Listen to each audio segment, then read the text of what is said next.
Docteur Synapse. Voici Sepsis Woman.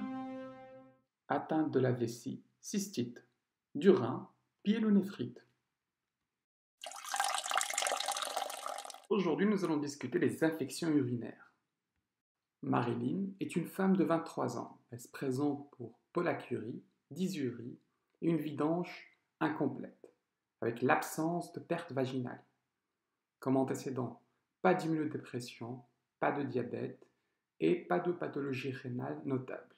À l'examen physique, présente une sensibilité à l'hypogastre avec des points costolombaires négatifs, comme paramètres température 37,1, tension artérielle 130/70, fréquence cardiaque 75, saturation en oxygène 97%.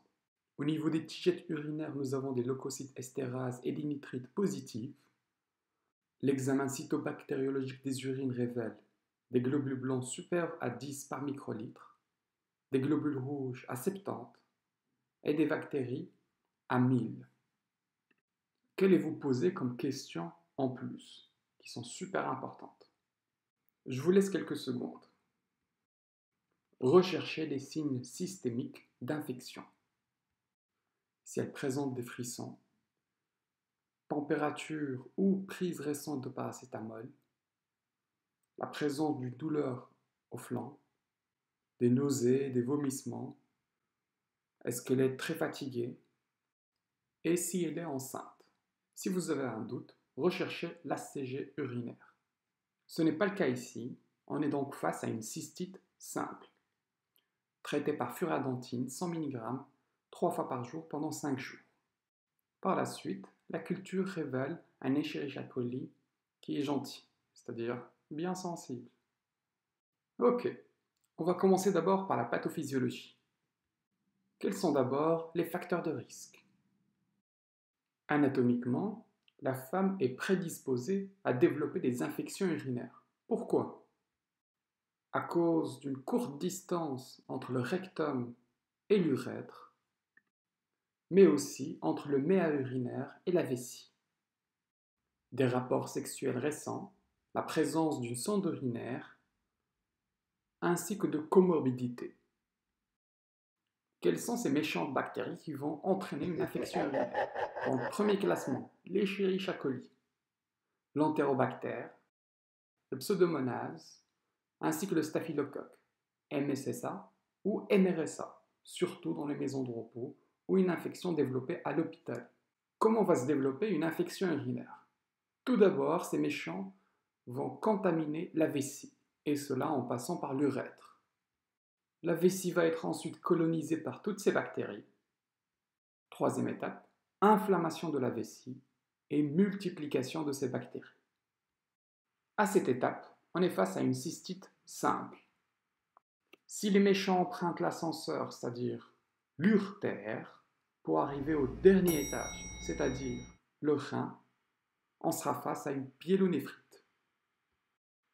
Arrivé au dernier étage, les bactéries peuvent emprunter la voie systémique, c'est-à-dire les vaisseaux, et entraîner une septicémie.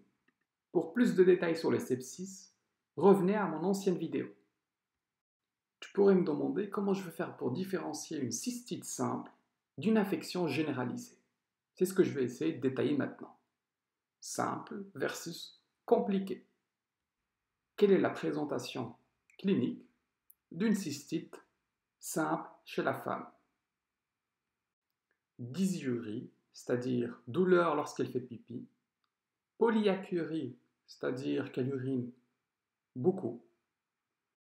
Si la patiente présente la combinaison de ces deux symptômes, 90% des cas, c'est une infection urinaire. D'autres symptômes peuvent être présents, comme des urgences mictionnelles, une gêne hypogastrique ou suprapubienne, et l'hématurie, c'est-à-dire le sang dans les urines. Assurez-vous de l'absence de symptômes vaginaux, comme le prurite ou des pertes vaginales. Si vous êtes en présence de plus de 2 de ces 5 symptômes que j'ai cités ci-dessus, vous êtes face à une cystite. C'est même pas la peine de faire un SCBU, ou des tigeettes. Voilà, c'était la cystite simple chez la femme. Et à côté, l'infection urinaire compliquée. C'est extrêmement important de différencier entre les deux.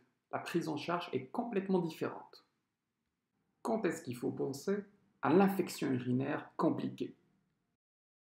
Si le patient présente de la température, une confusion ou un malaise, des nausées, des vomissements, faites très attention chez les patients âgés.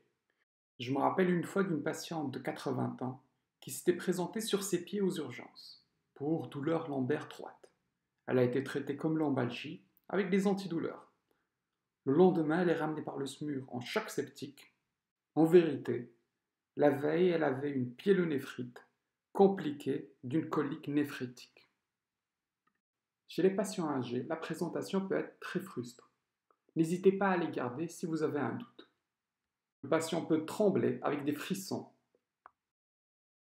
Donnez un coup au niveau des lombes, voir si douleur lombaire ou point costolombaire positif et la présence d'une fatigue très importante. Tous ces symptômes sont suggestifs d'une infection urinaire compliquée. Attention, chez l'homme, réalisez un toucher rectal. Si toucher rectal positif, c'est-à-dire douloureux, c'est probablement une prostatite. Voir si le patient est immunodéprimé, par exemple HIV, présence d'un diabète, ainsi que de pathologie rénale. Voir une transplantation. La présence de ces comorbidités sont des signes d'alarme. Maintenant qu'on a différencié entre le simple et le compliqué, passons aux examens qu'on va réaliser au niveau du pipi. Le plus simple et le plus rapide sont les tigeettes urinaires. Vous allez essentiellement voir le résultat des nitrites et des leucocytes estérases. Si l'un des deux ou les deux sont positifs, ça conforte votre suspicion d'infection urinaire. Si les deux sont négatifs, ça n'exclut pas une infection urinaire. On peut avoir des faux négatifs. Qu'en est-il de l'examen cytobactériologique des urines? Si pyurie, c'est-à-dire des globules blancs supérieurs à 10 par microlitre ou supérieurs à 10 000 par millilitre, associé à la présence de bactéries, vous êtes sûrement face à une infection urinaire. Si pyurie sans bactéries, pensez à un traitement antibiotique en cours, des contaminations de globules blancs vaginaux ou une contamination de l'urine par une solution de nettoyage du méa urinaire qui a tué les bactéries. Pensez également à la néphrolithiase, cancer uroépithélial, des pathologies inflammatoires de l'abdomen à côté ou à des germes atypiques comme le chlamydia, mais surtout la tuberculose dans les zones endémiques. La culture prend du temps, mais va poser le diagnostic. C'est supérieur à plus de 10 000 colonies, et en plus, on aura l'antibiogramme. On peut se poser la question, quand est-ce qu'on va prendre des photos? C'est-à-dire avoir accès à l'imagerie, l'échographie ou le scanner. En cas d'infection urinaire compliquée associée à pas de réponse dans les 48 à 72 heures de traitement antibiotique, ou en cas de sepsis sévère, ou en cas de doute, si vous avez juste un doute par rapport à une obstruction ou la présence de pathologie des voies urinaires, scannez le patient. Le dernier cas est en cas de récidive de l'infection urinaire compliquée ou en cas de résistance. Mais pensez également à la tuberculose. Et pour finir en beauté, le traitement. En cas de bactéries dans les urines, mais sans symptômes, pas de traitement, sauf dans les 3 cas de figure suivants. La femme enceinte, une intervention urologique invasive qui va être réalisée, et chez les patients transplantés. Chez la femme enceinte, traiter la bactériurie asymptomatique par amoxicilline 500 mg 3 fois par jour pendant 3 à 7 jours. Face à une cystite simple, je vous remets la symptomatologie. Le premier choix est la nitrofuradentine, 100 mg 3 fois par jour pendant 5 jours. Si récidive ou présence de comorbidité, vous pouvez donner des fluoroquinolones, ciprofloxacine, 250 mg 2 fois par jour pendant 3 jours. Et en dernier, l'infection urinaire compliquée. Posez-vous 4 questions. Est-ce qu'il n'y a pas de réponse dans les 48 à 72 heures à un traitement antibiotique? Est-ce que le patient est en sepsis sévère? Est-ce que tu as juste un doute par rapport à une obstruction ou une pathologie des voies urinaires? Et en dernier, est-ce que c'est une récidive ou une résistance?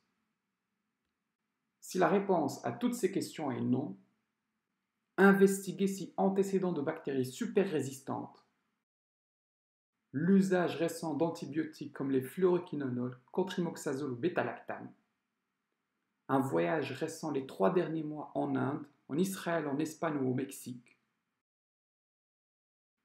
ou si le patient vient d'une maison de repos, ou a développé cette infection à l'hôpital. Si non, Cipro 500 mg 2 fois par jour pendant 7 jours. Si la réponse est oui, réalisez un uroscan. L'uroscan va aussi permettre d'exclure la présence d'une obstruction des voies urinaires, pourront nécessiter par exemple la mise en place d'une sonde double J. Donc, si infection compliquée avec suspicion de résistance ou si le patient par exemple est en sepsis sévère, traité par tazocin 4 g 4 fois ou ceftazidime 2 g 3 fois. Vous pouvez passer à une échelle supérieure avec du méronème 1 g 3 fois. Ajoutez éventuellement de la vancomycine 15 mg par kilo 2 fois par jour si suspicion de MRSA. Dans ce cas de figure, la durée de traitement est d'à peu près 14 jours. Maintenant que vous maîtrisez les bases de l'infection urinaire, voici un dernier cas clinique. Benazir est une femme de 43 ans. Elle se présente pour frissons, nausées, des douleurs au flanc droit depuis 2 jours, ainsi qu'une dysurie et une polyacurie depuis 7 jours. Comme antécédent, infection urinaire récidivante, traitée chaque fois par cotrimoxazole. Et la présence d'un diabète de type 1.